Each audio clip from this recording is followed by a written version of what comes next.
A promessa hoje discutir um pouco com vocês a primeira onda e a segunda onda do fascismo, né?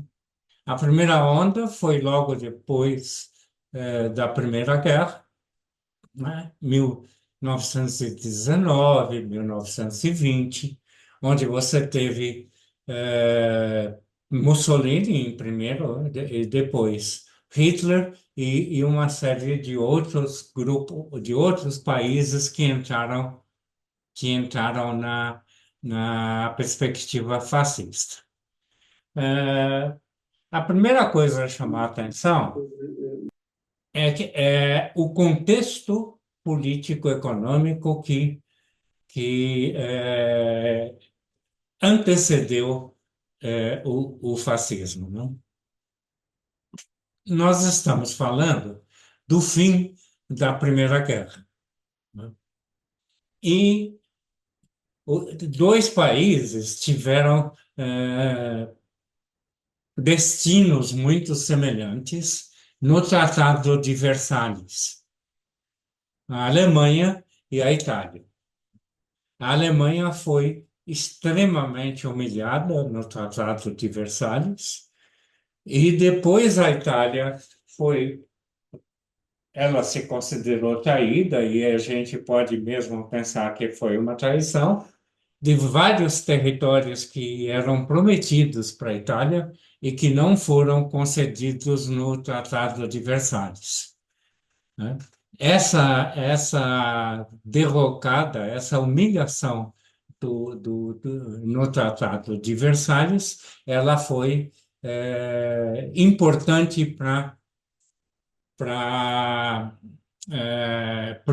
o início do fascismo nesses dois países, não é? Mas tem outras coisas importantes que são menos discutidas na literatura. Uma das questões importantes é a destruição, a eliminação do Império Otomano, né? Que foi desmantelado também depois do final da Primeira Guerra. O Império Otomano tinha uma série de países envolvidos nele. Mas os países foram saindo, eh, o império foi se dissolvendo, foi se destruindo, interna e externamente, logo depois da Primeira Guerra. O que chama atenção é que vários países produzidos pela destruição do Império Otomano se tornaram fascistas, né? Você tem a Turquia, que embora repara que aqui não necessariamente a gente está falando em fascismo estricto sensu, mas está falando em várias características que compõem o fascismo, né? No caso da Turquia, políticas autoritárias, imperialistas, e tendências de direita que se aproximaram bastante do fascismo, né? Isso não aconteceu imediatamente, né? Você teve o final do Império Otomano, ele foi se produzindo durante a história. No caso da Turquia, a principal tendência de fascismo acontece em 1940, não é? Você tem o Iraque, com o partido Ba'ath, e que também, mais tarde, foi liderado pelo Saddam Hussein, com características fascistas, autoritarismo, repressão severa, etc. Você tem a Síria, também na década de 60, também com regime autoritário e nacionalistas árabes que se aproximam do fascismo. Você tem a Bulgária, que foi aliada do Eixo, e que é descrita como fascista em 1941. Você tem a Grécia, com a Junta dos Coronéis. Você tem a România, que em 1930 eh, ocorreu o governo chamado de Guarda de Ferro, que foi um movimento fascista romeno que tomou o poder, refletindo claramente um ideário e práticas fascistas. Você tem a Albânia, você tem. eh,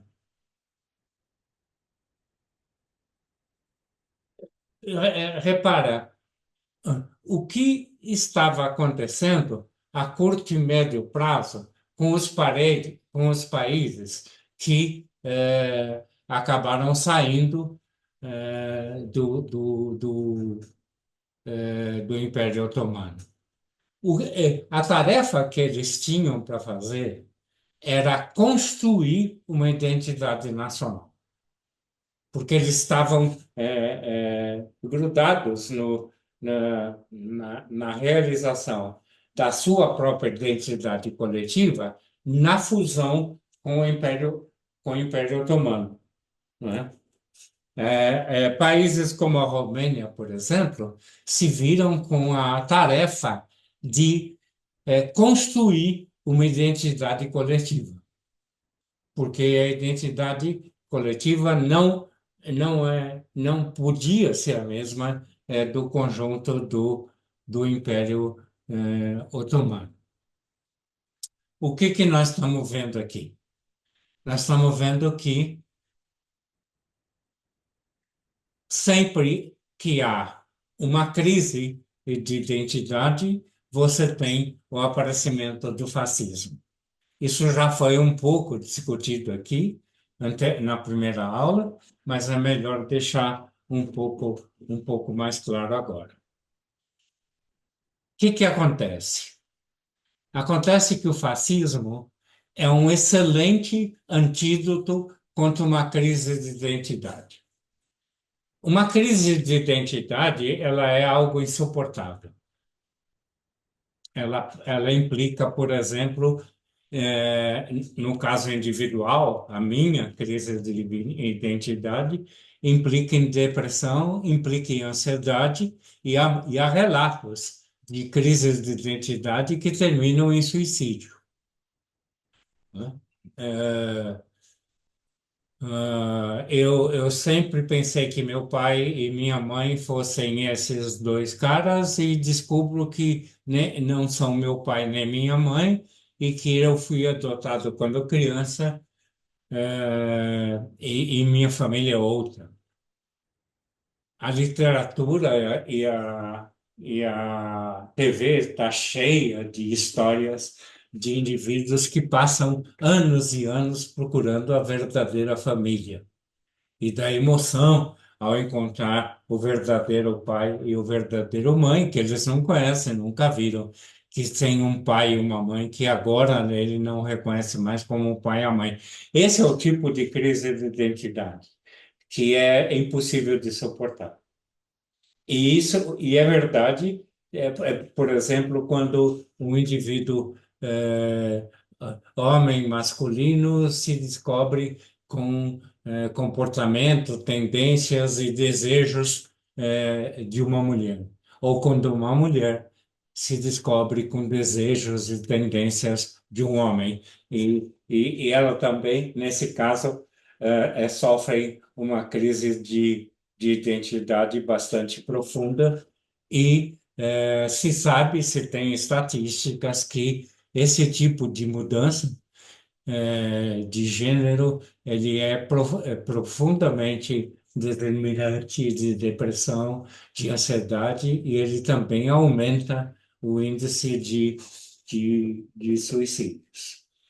Ora, mas aqui nós vamos falar de uma identidade coletiva. né? A identidade coletiva, por exemplo, quando os homens se identificam com os homens e se reconhecem como homem.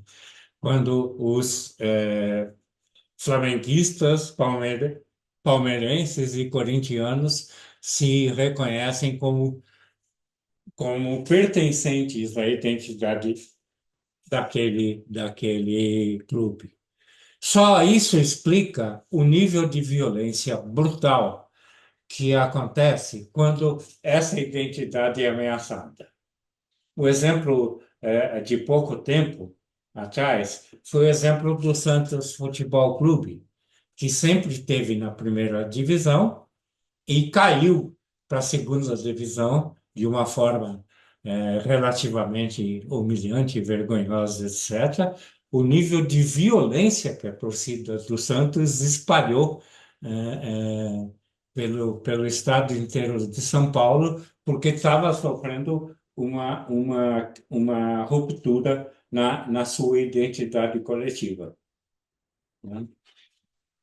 Muito bem. Uma das formas mais presentes, mais fortes de conservação da identidade coletiva é exatamente a nação, né? O fato de ser brasileiro, de se reconhecer como brasileiro, de ter ou não orgulho como brasileiro, é extremamente importante na identidade coletiva dos brasileiros.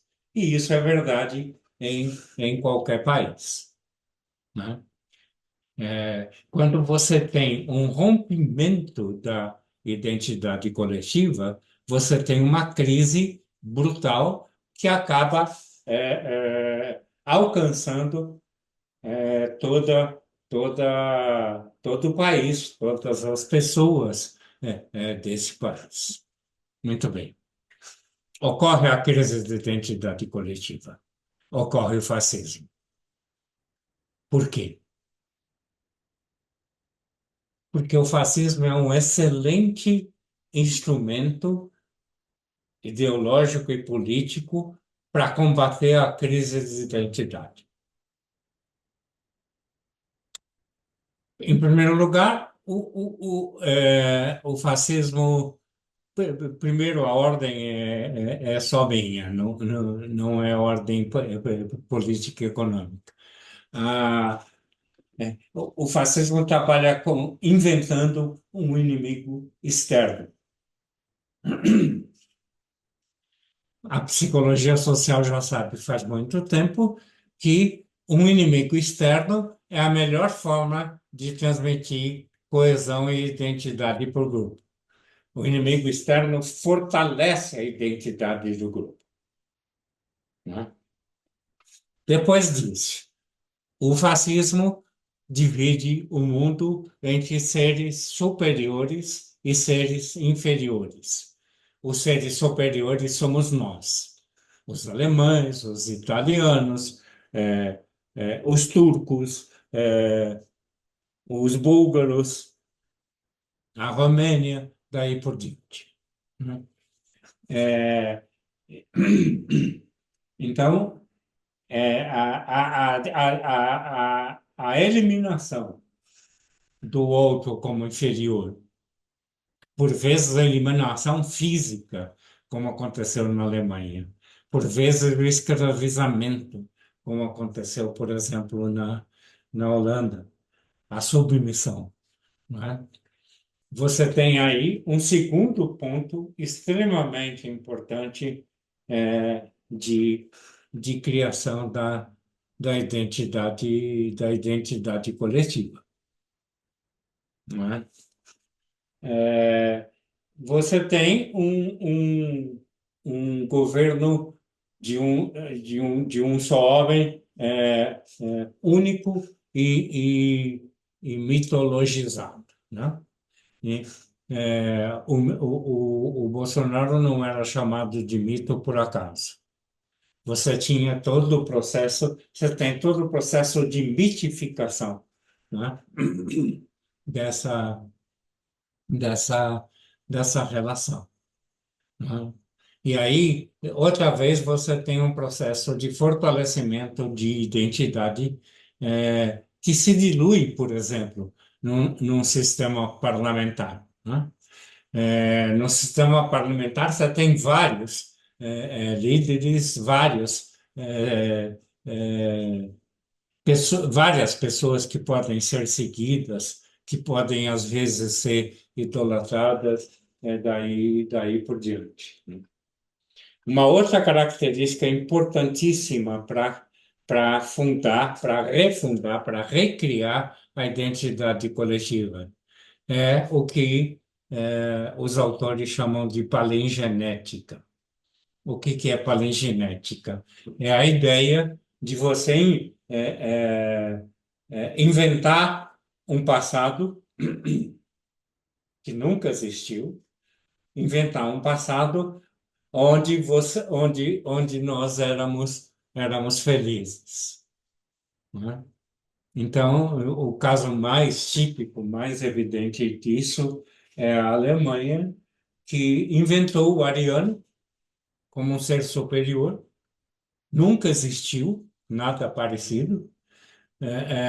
E havia, dentro do fascismo alemão, a certeza que os arianos tinham sido superiores e que tinham existido há muito tempo atrás e que tinham perdido a superioridade por se promiscuir, se relacionar, se reproduzir com povos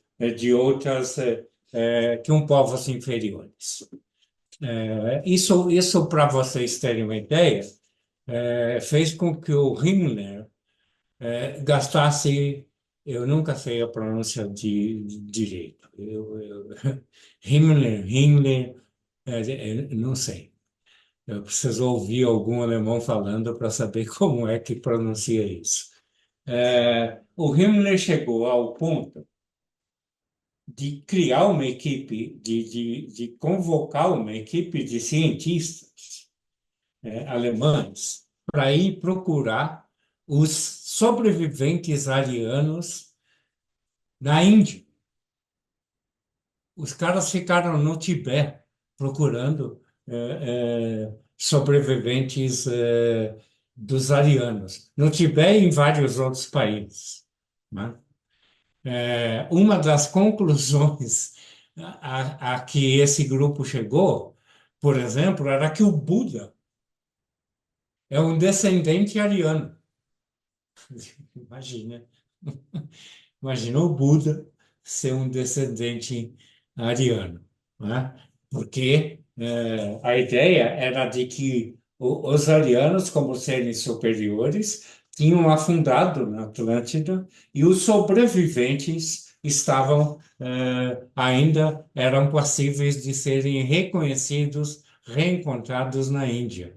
Gastaram dinheiro enorme nisso, falaram muita besteira. Uma das besteiras foi essa, de que o Buda era descendente de ariano, e eles ficavam caçando arianos. Então pegava, e tinha medidas antropométricas. Media, o nariz, media a orelha, media a distância, entre, a testa e o queixo, e uma série de medidas antropométricas para achar o physique de rôle, o modo o modo como os arianos desenvolviam uma fórmula genética de parecença, não é? Como a ideia era encontrar nas características antropológicas os possíveis dependentes arianos. É como se só ariano tivesse aquele tipo de nariz, né? Como se só ariano tivesse aquele tipo de olho, como se só ariano tivesse a distância de uma parte à outra do, do corpo. Isso foi um projeto científico, entre aspas, muitas aspas, né? Porque eu não tinha nada de científico no método para reencontrar o povo ariano que tinha sido feliz e recuperado. No caso da Alemanha, no caso da Itália, perdão, o Mussolini queria reconstruir o império da Itália perante o mundo, queria voltar a mandar no mundo como tinha sido feito há anos e anos e anos atrás, quando de fato a Itália, a Itália tinha um império e comandava vários países no mundo.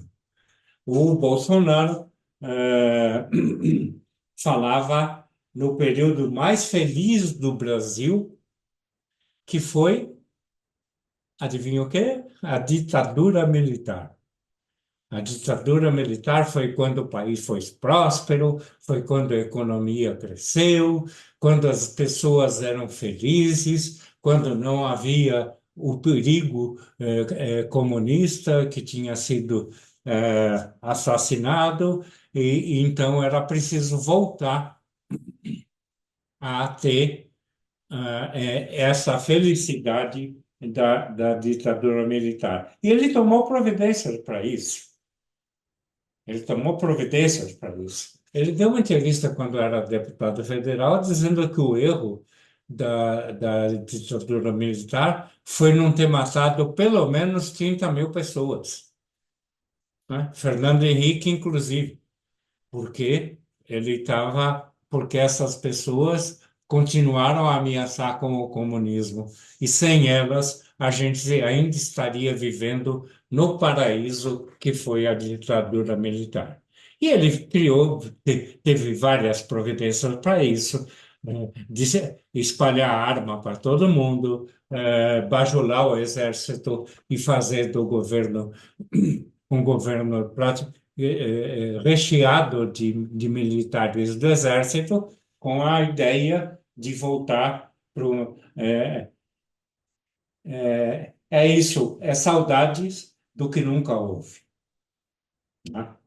A paleogenética é isso, é a saudade do que houve. E é uma característica marcante de todo o fascismo. E também é extremamente importante para a construção da identidade.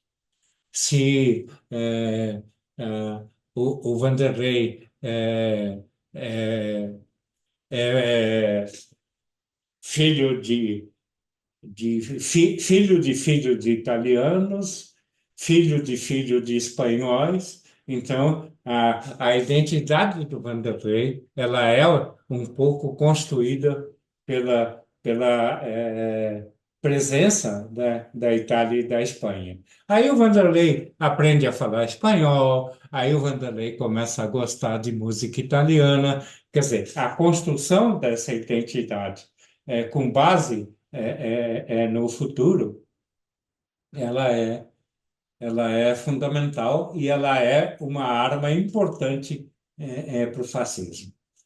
Ora, o que eu estou tentando mostrar aqui? Quando você tem uma crise de identidade coletiva, você abre a porta para o fascismo. Né? Por vezes o fascismo consegue tomar o poder, como esses países que eu citei, por vezes começa está extremamente fortalecido, como teve na França, como teve na Inglaterra. Na França o fascismo é forte, muito forte até hoje. Nós vamos entrar quando a gente for discutir a segunda onda, né? É, é, é,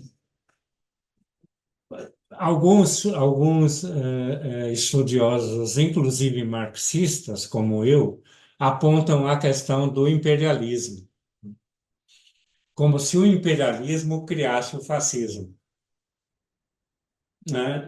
Não concordo com isso. Primeiro, porque o fascismo aconteceu antes do imperialismo, né? o que acontece é uma aliança entre fascismo e imperialismo. No caso, o imperialismo considera que o fascismo é a única saída para ele. No Brasil, por exemplo, você teve uma aliança da alta burguesia, principalmente do capital financeiro, com os fascistas, porque era a única forma deles continuarem com o com o capitalismo predatório que eles sempre desenvolveram aqui e em outras partes do mundo. Muito bem. Isso, então, até agora, eh, explica o fascismo através da crise de identidade coletiva pela questão nacional, pela questão da identidade com a nação, da identidade com o país, que foi rompida por razões históricas que a gente pôde olhar. Alguém tem alguma pergunta sobre esse ponto? Porque daqui para frente eu vou falar da nova fase do novo fascismo, né? Do neofascismo que acontece nos dias de hoje. Perguntas até agora ou eu continuo? Professor, eu tenho só uma pergunta. É, a relação do Getúlio Vargas, né, com Mussolini tem algum fundamento? É, ou foi apenas um flerte dele?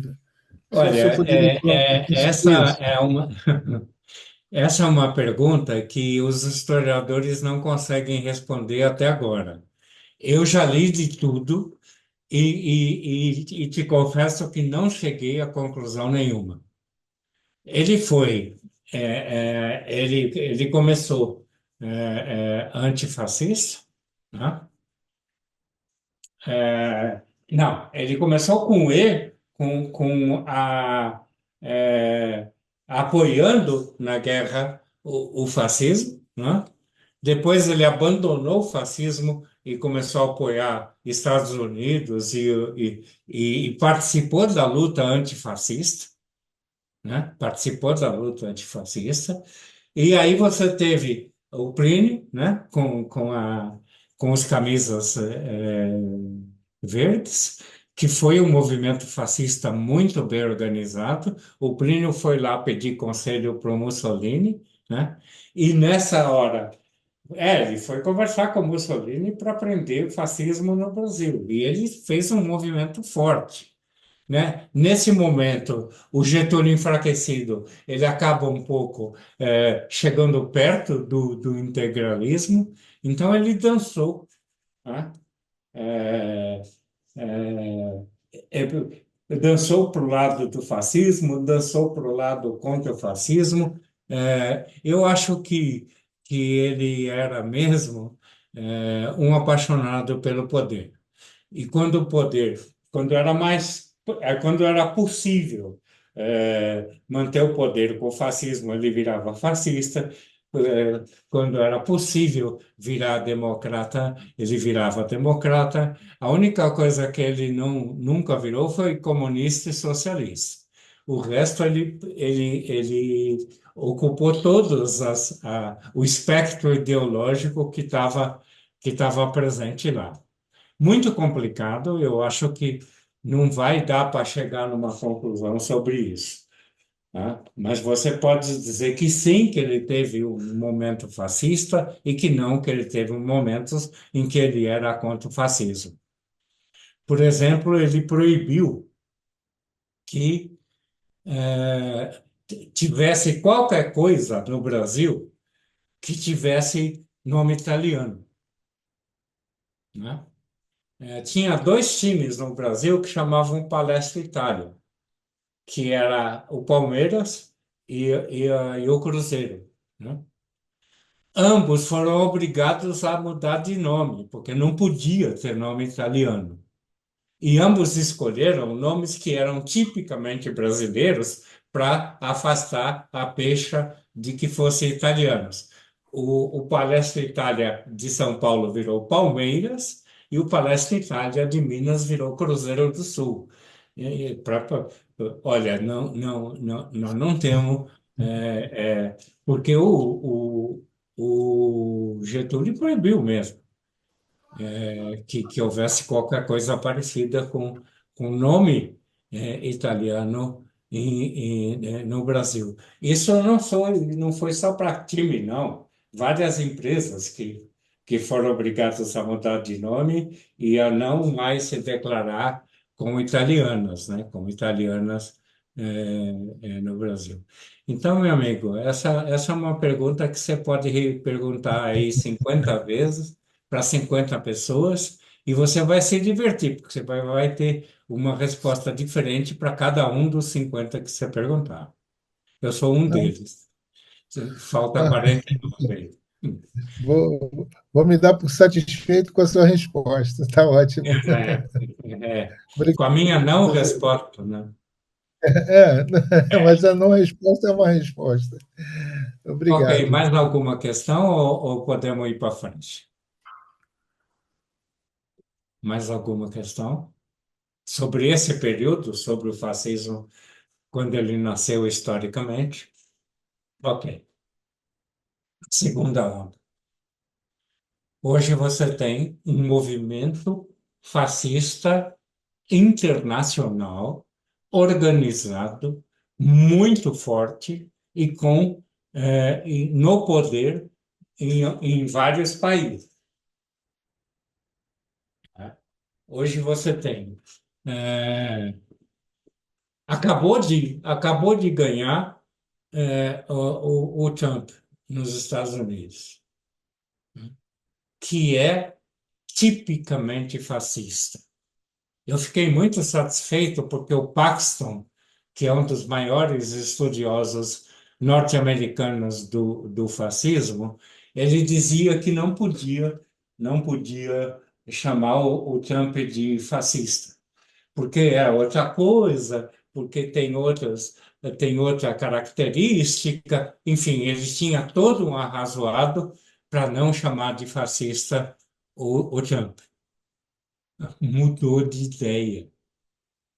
Uma conduta que o Trump teve, principalmente depois que ele perdeu o poder, né? A invasão do Capitólio e daí por diante, o Paxton mudou de ideia. Enfim, até o Paxton reconhece que o Trump é, é fascista, né? O que eu costumava dizer na época quando se discutia se o Trump era fascista ou não, eu costumava usar aquele provérbio inglês, né? Se grastam como um pato, se tem bico de pato, se tem asa de pato, se anda como um pato, é um pato. Então, se no fascismo o fulano se comporta como fascista, tem a política fascista, comete as violências de um fascista, cria o mito de um passado que não houve como um fascista, então ele é um fascista. Qual é a grande bandeira do Trump, que foi extremamente importante para ele ganhar a eleição? América Grande de novo. Uhum. Olha lá a palingenética, do jeitinho que o Hitler fez com os arianos, tá certo? Olha a mentira, né? Que eu estou esquecendo de falar da mentira como forma de governo fascista, não é? Eu precisava ter dado mais atenção nisso. Bolsonaro. O Bolsonaro, você não precisa perguntar se ele é fascista, porque ele se diz fascista. Ele se nomeou fascista durante várias vezes. Ele mandou uma carta no aniversário de uma organização fascista, com nome de fascista, com suástica e tudo. Ele mandou uma carta para essa organização quando ele era deputado. dizendo que tudo o que ele tinha feito na vida, ele deve a esse grupo. Que esse grupo, sem esse grupo, ele não seria quem ele é. E que ele luta o tempo todo para que os ideais do grupo fascista se tornem realidade no país. Escuta, alguma dúvida? Ele recebe grandes fascistas no Brasil, né? E chama de irmão. Lembra da francesa, que, ligada aos Le Pen, que veio ao Brasil e também foi tratada como irmã. Lembra da Hungria, quando ele vai para a Hungria, que é também claramente fascista, e chama o governo de irmão. Então, no caso do Trump, é mais difícil alguém dizer que não é fascista. Mas tem, viu? Tem gente que diz que não é fascista. Uma delas, uma delas é a Marilena Chauí, que inventou lá um outro nome, autoritarismo não sei das quantas, porque não tem as características que o fascismo tem, daí por diante. As pessoas ficam querendo que todas as marcas que têm o fascismo sejam reproduzidas em cada uma dessas figuras. Então, por exemplo, uma das razões pela quais a Marilena Chauí diz que não é fascista o Bolsonaro é porque o fascismo não tem partido, é um governante único e o Bolsonaro tem partido. Espera um pouco, doutora. Bolsonaro passou por 10 partidos, não se engajou em nenhum deles, precisou do partido para concorrer para a presidência da República, nunca deu a mínima bola para o partido em que ele está, né? E agora se talvez mude de novo, etc. Então, ele fez um uso instrumental de partido, ele nunca foi um homem de partido, né? Bom, então você tem o Trump, não é? Você tem um movimento fascista extremamente forte na França, não é? Também na Inglaterra, e o que mais me assusta, o que mais me espanta, você tem um governo claramente fascista em Israel, com judeus, com o povo que sofreu o Holocausto, um povo que perdeu 6 milhões, que quase desaparece, e de repente você tem um Netanyahu, que é claramente fascista. Bom, a gente podia passear pelo mundo inteiro e você vai ter sempre o mesmo quadro. Ou você tem um fascista no poder, ou você tem um fascista extremamente forte disputando o poder. Ok. Por que a segunda onda fascista aconteceu? Vamos voltar lá para a identidade. Eu falei da nação como construtora de identidade coletiva, mas tem um outro fator extremamente forte para a construção de identidade: o trabalho. O trabalho é muito importante para a formação da nossa identidade. Olha para você. Você é um educador, você é um psicólogo, você é um advogado, daí por diante. Quando você quando você é educador, para dar o exemplo do Zé Luiz, você adquire linguagem de educador, forma de pensar de educador, relacionamento social com educadores, normalmente casa com educador, né? Eu, por exemplo, sou psicólogo. Eu, por exemplo, sou psicólogo, sou casada com uma psicanalista, né? É, é muito difícil você encontrar um educador casado com um metalúrgico, né? Ou um metalúrgico casado com um advogado, daí por diante. Normalmente, advogado casa com advogado, psicólogo casa com psicólogo, educador casa com educador, daí por diante. Então, o trabalho te fornece, enquanto formação de identidade, ele te fornece uma linguagem, ele te fornece um grupo de relações sociais, ele te fornece uma forma de estabelecimento da vida.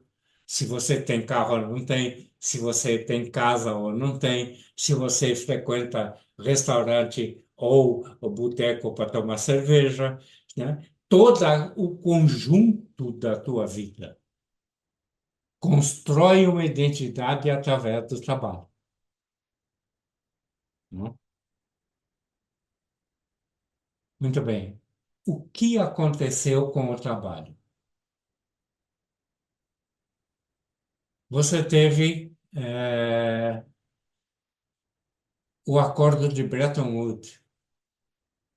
O Acordo de Bretton Woods, ele trabalhava com ouro e dólar para uma moeda universal, né? Foi a primeira vez que o mundo teve um dinheiro que era usado no mundo inteiro. E sempre era baseado, lastreado no ouro. Então, isso foi aprovado em Bretton Woods. Se você, eh, a moeda que você tinha que ser equivalente à quantidade de ouro que você tinha depositado. Eu cheguei a ver moedas em outros países, não aqui, uma nota de dinheiro onde estava escrito: esta nota equivale a tantos 0,0001 de ouro. E você podia trocar o dinheiro por ouro, tá? E você precisava do ouro para poder imprimir tua moeda. Quando você tinha falta de moeda no país, você comprava o ouro. Esse período, o período da equivalência universal, ele foi o período de maior prosperidade do mundo. Maior prosperidade em tecnologia, em arte, em condição de vida das pessoas, em níveis de empregos altos, etc. Foi um período de grande prosperidade no mundo. Porque a prosperidade, claro, depende da paridade da moeda. Depende de você poder trocar as tuas coisas pelas coisas do vizinho e vice-versa. Muito bem. Isso foi uma beleza até 1971. Em 1971, os Estados Unidos estavam vivendo uma crise muito grande. Depressão, desemprego, etc. E ainda para piorar, a União Soviética, na época, estava descobrindo muito ouro. E os Estados Unidos perdendo o poder econômico que eles estavam tendo. Eles estavam vivendo uma crise impressionante. O que o Nixon fez? Quebrou o acordo e deixou apenas o dólar como moeda. Separou o dólar do padrão ouro. E a partir daquele momento, o dólar passou a ser a única moeda universal. Com isso, os Estados Unidos resolveram o problema da crise. Como? Com a gráfica. Bastava imprimir dólar, né? Para poder realizar todo o processo internacional, e você passou a ter a hegemonia do dólar como moeda única e universal. O ouro desapareceu como moeda de troca universal. O ouro hoje é uma mercadoria, é um valor como qualquer outro. Você pode comprar um carro, pode comprar ouro, pode comprar um óculos, pode comprar ouro. Muito bem. Quais foram as consequências disso? Em primeiro lugar, como é que a evolução econômica se deu? Primeiro, mercadoria por mercadoria. Eu tenho feijão, preciso do arroz, você tem arroz, precisa do feijão, eu troco arroz com feijão. Isso é muito complicado, porque se tem mais feijão do que arroz, se o meu arroz é melhor que o outro arroz, que o outro feijão, é muito difícil de estabelecer paridade assim, né? Qual foi a saída que foi encontrada há muito tempo atrás? Foi a moeda, porque a moeda estabelecia uma equivalência de um produto para o outro. Então, ao invés de trocar arroz por feijão, eu trocava arroz por moeda, pegava essa moeda e comprava o feijão que eu necessitava, né? O banco foi a primeira moeda. Você pegava o teu ouro, levava o teu ouro, levava para o banco te dava um recibo de quanto ouro você tinha.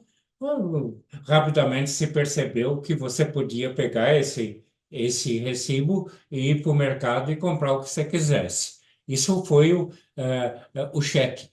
A invenção do cheque ele veio antes da moeda nacional. Muito bem. Então, vocês têm de mercadoria para mercadoria, você tem mercadoria, dinheiro, mercadoria. Ok? Quando você tem o, é, é, no capitalismo já pronto, já desenvolvido, você passa a ter dinheiro, mercadoria, mais dinheiro. Né? Eu tenho dinheiro, eu produzo meia. Eu vendo as meias e ganho mais dinheiro. Ok? Esse foi o modelo que foi seguido até o Nixon não quebrar a paridade do ouro. Depois disso, aconteceu uma coisa que eu não consegui achar prevista em Marx e que eu acho que ele não conseguiu prever. O mundo passou a funcionar com uma fórmula: dinheiro igual a mais dinheiro, sem nenhuma mercadoria dentro. O que que você faz hoje?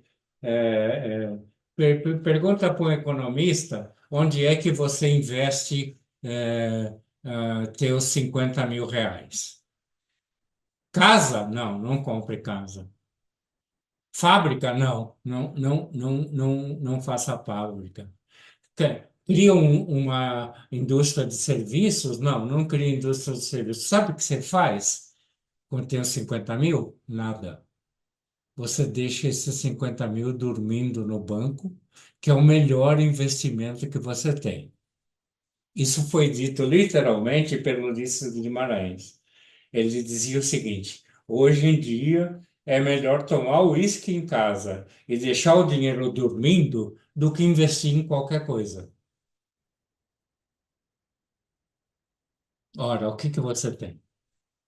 Você tem um processo em que tudo acontece junto. Primeiro, é, você tem um desemprego brutal, né? Você tem o que se chama hoje de uberização do trabalho. Você imagina um engenheiro. Lembra que eu estava falando há 10 minutos atrás? Ele constrói a identidade como engenheiro. Ele tem o grupo onde ele conversa como engenheiro. Ele tem o trabalho que ele realiza na empresa como engenheiro. Ele tem o salário E as condições de vida do engenheiro? Esse cara perde o emprego, porque a empresa dele resolveu investir no mercado financeiro e parou de construir casa. O que que acontece com esse cara? Vira motorista de Uber.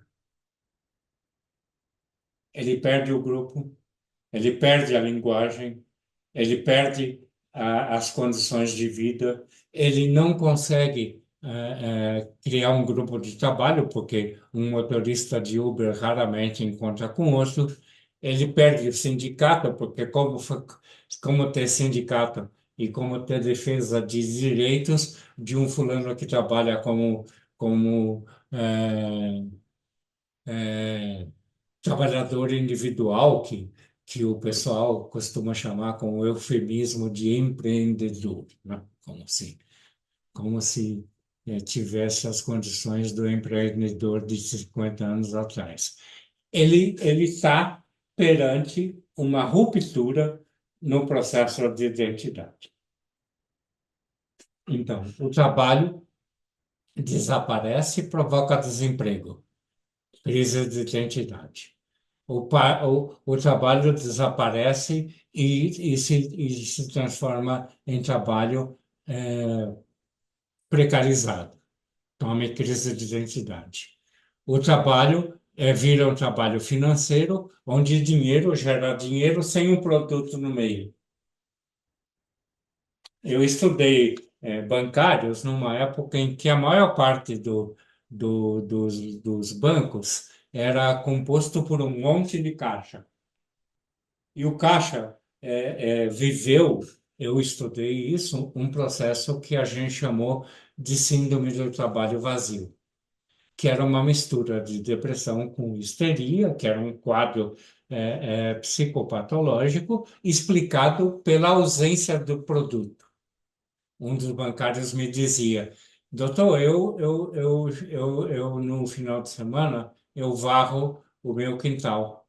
Então, quando chega no final, eu tenho o quintal varrido de um lado e, e o lixo, as folhas do outro. Eu sinto que eu fiz alguma coisa. Agora, quando eu chego para trabalhar, eu começo a minha vida com zero e acabo com zero. Eu não faço nada. Eu não tenho nada, não produzo nada.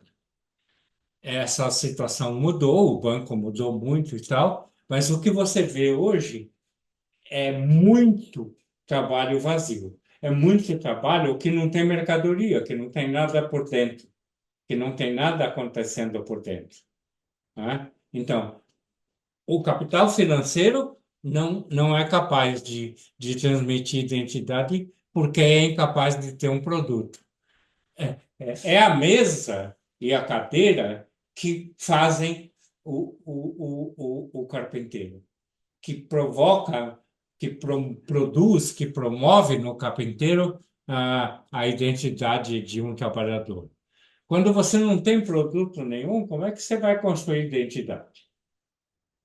O que começa a acontecer no ponto de vista social, né? Você começa a ter a invenção de vários e vários e vários balcões de identidade. Então, você tem Tai Chi Chuan, você tem crenças que não são exatamente religiões, e você tem o clubinho que não come carne, você tem o clubinho que faz meia hora de ginástica por dia, porque isso não porque isso te torna mais saudável, não, mas porque isso te preenche, porque isso te dá um significado para a vida. As pessoas estão, a partir dessa última fase, em busca de uma relação de identidade, em busca da construção de uma identidade. Então, ele fica trabalhando no banco, mexendo com dinheiro. No banco não, na instituição financeira, né? Mexendo com dinheiro durante o tempo inteiro. Aí ele vai numa aula de violão uma vez por semana e ele se diz violonista. Porque é a única maneira que ele tá construindo a identidade. É, é, e você tem uma outra dimensão disso, que é o que se chama de identitarismo, né? Que é a única luta que está acontecendo nos últimos tempos, né? Onde você praticamente diz, é praticamente uma luta autodeclaratória, né? Eu sou negro, eu sou mulher, eu sou gay, né? É, é, e a luta identitária, ela substitui a luta que antes era feita pelo trabalho, a luta que era feita no sindicato, por exemplo. O Lula, numa conversa com o Mino Carta, os dois são muito amigos, e o Mino Carta provocou o Lula, disse: escuta aqui. Como é que é? Não vai mais para a fábrica, para a porta da fábrica, não vai mais dirigir greve, não vai mais organizar trabalhador? O Lula responde: não, esse trabalhador que eu fui para a porta de fábrica, que eu fui fazer greve, não existe mais. E esse trabalhador que agora está aí, ninguém sabe como ele faz, como é que ele se organiza. O governo tentou, por exemplo, criar vínculo trabalhista com entregador. Entregador tipo iFood, né? Entregador de coisas, etc. Os caras não quiseram. Eu não quero uma entidade, eu não quero uma associação, eu quero trabalhar por mim mesmo e tal. Eles têm razão, eles ganham mais e perdem menos quando estão na situação. Um Uber ganha 10 mil reais livres por mês, né? O metalúrgico, para ganhar isso, precisa ser torneiro mecânico, porque senão ele não consegue ganhar isso. E a uberização é uma forma perfeita de eliminar o trabalho tal e qual conhecíamos. E o trabalho, como conhecíamos, era construtor de identidade. E nós estamos perante uma situação de crise de identidade coletiva mundial. E qual é o produto da crise de identidade coletiva no plano político ideológico? Vocês sabem a resposta, é fascismo de novo. O mesmo problema, a mesma falha de crise de identidade que nós tivemos no final da Primeira Guerra, nós estamos tendo agora. Antes, por causa da nação, hoje, por causa do trabalho. E toda vez que você tem uma crise de identidade coletiva, você tem o crescimento do fascismo. Eu teria uma coisa ou outra a mais para falar, mas nós temos mais uma aula, eu posso, mais duas aulas, né? Mais duas aulas, né, Malanos? Que eu posso depois voltar e aprofundar. É isso que eu queria discutir com vocês hoje. Muito obrigado.